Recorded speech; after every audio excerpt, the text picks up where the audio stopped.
My mother stood up at Christmas dinner, raised her glass, and called me a disappointment worth thousands of wasted dollars.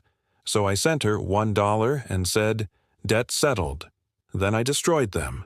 I'm Arjun, 32, the invisible son, the one who never caused problems, never demanded attention, just existed in the background while my sister Priya got all the spotlight. I left home early, paid my own way through university with scholarships and late-night shifts at coffee shops, got into tech. Not Silicon Valley money, but comfortable.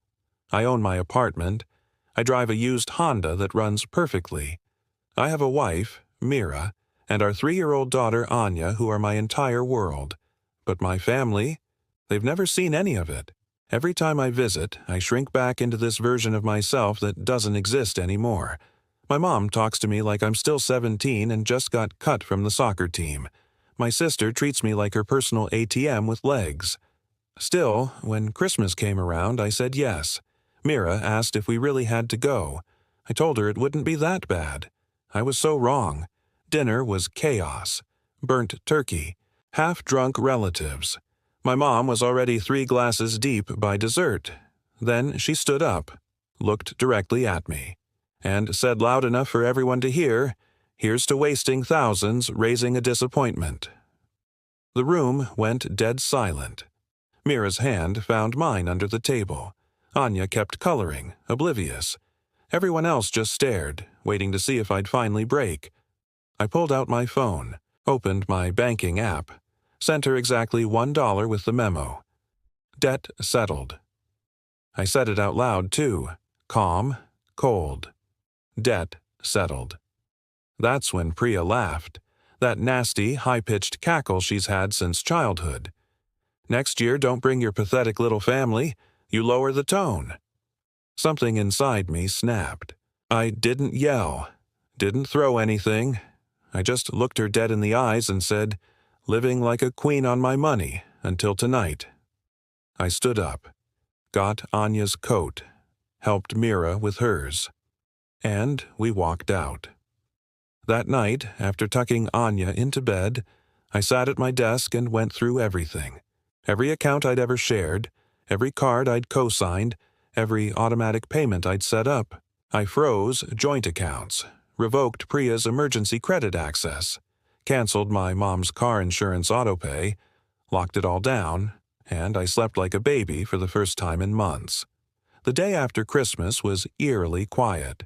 No calls, no texts, not even a passive-aggressive Facebook post.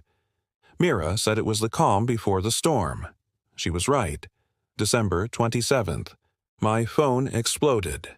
14 missed calls from my mom, 5 from Priya, 1 from a blocked number. I didn't answer any of them. Then the emails started. My mom's subject line, "You ungrateful little shit." 4 paragraphs of how I'd embarrassed her, humiliated the family, abandoned them after everything they'd done for me. She ended it with, "You'll regret this. Family is forever." Priya's email was shorter, colder. "You think you're better than us now? Let's see how long that lasts when karma catches up." I didn't respond, but then came the text that made my blood boil. Priya sent it to Mira, not me, to my wife. "If your husband's going to play the martyr, that's on him. But maybe next year we invite Anya without you too. She shouldn't grow up thinking she's better than her family." Mira looked at me and said, "You're changing your number." I didn't just change my number. I blocked them everywhere, turned off location sharing, called a lawyer friend to confirm I wasn't legally tied to any of the support I'd been giving. I wasn't. It was all goodwill, not contracts, and that's when the grief hit me. I was raised to believe family is everything. That blood is thicker than water.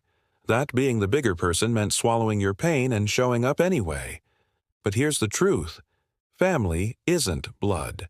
Family is who shows up when it's hard, not who shows up just to take. My daughter doesn't need their toxicity.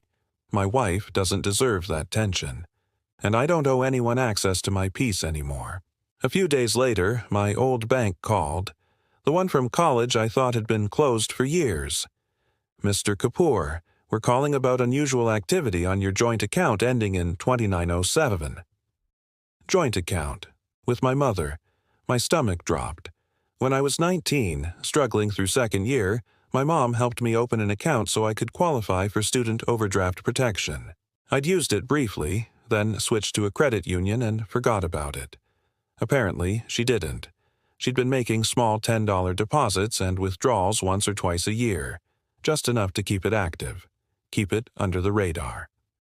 And 3 weeks before Christmas, she walked into a branch, claimed I'd lost my debit card, and requested a replacement. Because she was a joint holder, they approved it.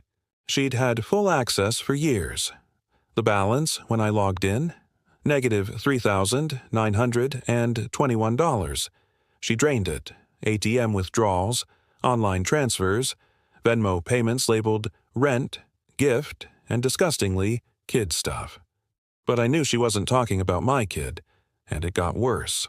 Priya had been using an old debit card I'd stupidly left at my parents' house years ago. Ride shares, subscription services, a payment to a spa. Then a friend from back home messaged me, said he overheard my mother at a neighborhood wine night bragging, "He's too soft. He thinks we don't know his passwords. We raised him to take care of us. If he won't hand it over, we'll find a way." They didn't just take because they needed help. They expected it, planned for it, built their lives around the assumption I'd never say no. And for years, they were right. Here's the worst truth I learned. You don't have to love someone less to cut them off. You just have to love yourself more. I hired a forensic accountant, got a lawyer drafting a cease and desist, and I wrote them one final letter. Not because I thought they'd understand. I knew they wouldn't, but because I needed to say it. For closure, for peace. I emailed it, certified mailed it. Then I let it go. Subject: final words, and then nothing. To my mother and sister, the bank reversed the charges you've taken from me for years. Money, time, trust, and peace. You've called it family, called it duty, called it love.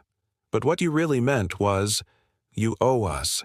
You've shamed me for not giving enough, then quietly stolen more when I finally said no. You used memories as leverage, guilt as currency, and my silence as consent. No more. I am not your wallet. I am not your backup plan. I am not your emotional punching bag. I am done. Every account I once shared with you is closed or frozen. Every financial tie is severed. You are not to contact me, my wife, or my daughter again. Any attempts will go through my attorney. I won't be attending birthdays. I won't be returning calls. I won't be guilted into one more round of, but we're family. We were once. But love without respect is not family. And blood without boundaries is not loyalty. You've lost access not just to my bank account but to me. Goodbye, Arjun. I didn't cry when I sent it, didn't shake, didn't rage.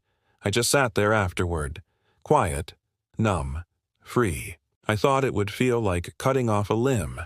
Instead, it felt like shedding dead skin. A week passed. No reply.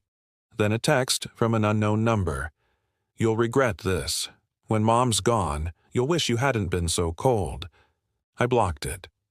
Another week later, the bank called again. Their fraud investigation was complete. Turns out when my mother requested that replacement card and racked up $4,000 in charges, none of it traced to my devices, my IP addresses, or any merchants I'd ever used.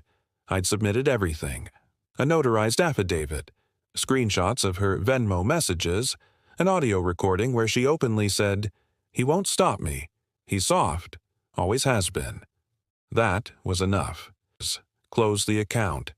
Sent me a formal letter confirming I wasn't responsible for the debt. I scanned that letter, saved it to a folder named Clean Cut. Then I shredded everything. Tax returns, co-signed loan docs, car insurance receipts. All of it. I didn't do it with rage.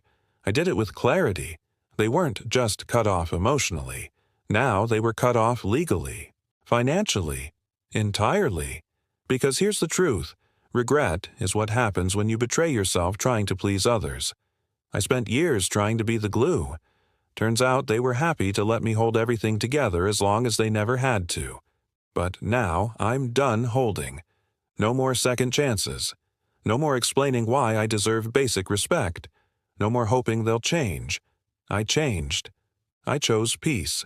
I chose my wife. I chose my daughter. And for the first time ever, I chose me. They'll spin their stories. That's fine. Let them tell the world I abandoned them. Because I know the truth. They lost me long before I ever walked away. And I didn't walk. I closed the door, locked it, and finally threw away the key.